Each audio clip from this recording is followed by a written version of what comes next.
இயேசு கிறிஸ்துவின் நாமத்துக்கு மகிமை உண்டாகட்டும்.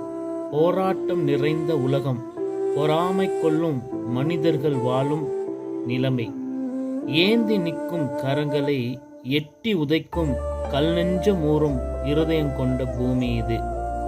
இப்படிப்பட்ட மனிதர்கள் வாழும் இவ்வுலகில் என் நிலைமை மாறுமா என்று உங்களுக்கு நினைக்க தோன்றும்.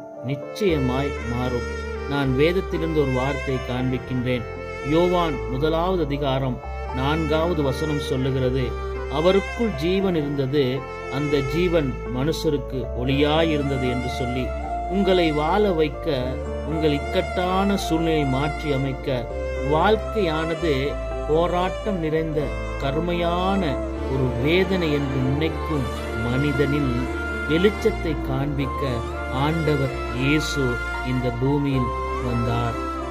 அவர் உங்களோடு இருக்கும் பொழுது உங்கள் வாழ்க்கை வெளிச்சமாய் மாறும். எவ்வளவு போராட்டம் இருந்தாலும், எவ்வளவு கஷ்டம் இருந்தாலும், இயேசு உங்களுக்குள் இருந்தால் உங்கள் வாழ்க்கை பிரகாசமாயிருக்கும்.